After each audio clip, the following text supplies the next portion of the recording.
मालिक साहब, intra party election हो गए हैं, चेयरमैन पीटीआई जो साबिक चेयरमैन है अब उनकी कुर्बानी भी दे दी गई है, क्या रायगा जाएगी या आपको लगता है कि अब बल्ले का निशान मिल जाएगा तहरीक इंसाफ को? शहजाद, ये इस बात पे फैसला नहीं होगा कि पीटीआई क्या कर रही है, इस बात पे फैसला होगा कि क्या फैसला हो चुका है। अगर तो फैसला हो चुका है कि नहीं देना, तो भले आप पीटीआई 4 इंतखाबात करवा ले, जो मर्जी ट्रांसफर करवा ले, क्योंकि देखिए ये इलेक्शन तो एक शैम है। क्या दूसरी पार्टीज के इलेक्शन मुख्तलिफ हुए हैं?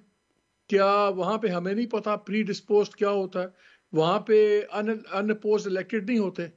बाय सिर्फ पार्टी की लीडर छोड़ें, चेयरमैन छोड़ें या प्रेसिडेंट छोड़ें, इवन जो उनकी एग्जीक्यूटिव जो कमेटी के मेंबर्स हैं वो भी अनअपोज होते हैं।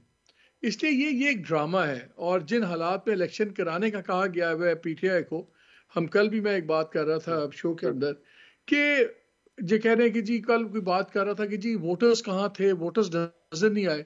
भैया, अगर वोटर्स नजर आते, 2000 बंदा वो दिखाते, तो उसमें से 1600 भी शायद घर न पहुंचते वापस, क्योंकि पीपल्स इस वक्त पीटीआई या तायब है या गायब है।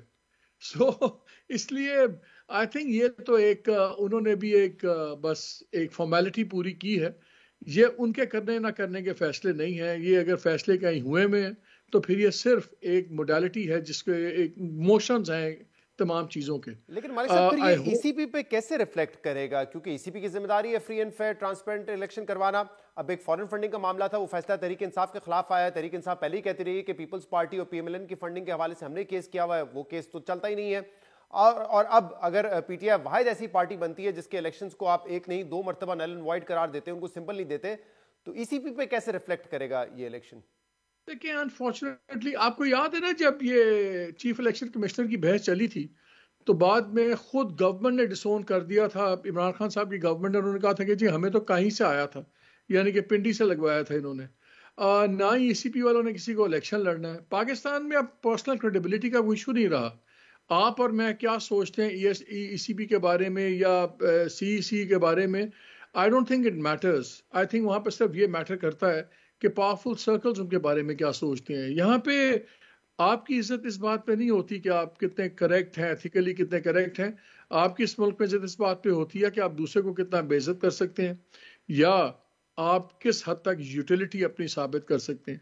सो मेरा ख्याल है क्रेडिबिलिटी या हैसियत, it is not an issue of ECP. आपका मेरा मिडिल क्लास मोरालिटी वालों का इशू होगा, वहाँ पे कोई इशू नहीं है। वहाँ पे बात यह है कि अगर हु सर्व्स व्हाट इंटरेस्ट, और वो अगर हो रहा है तो बस हो रहा है। अभी तक जो ईसीपी ने कई चीज़ें की हैं, क्या आपको समझ आती है?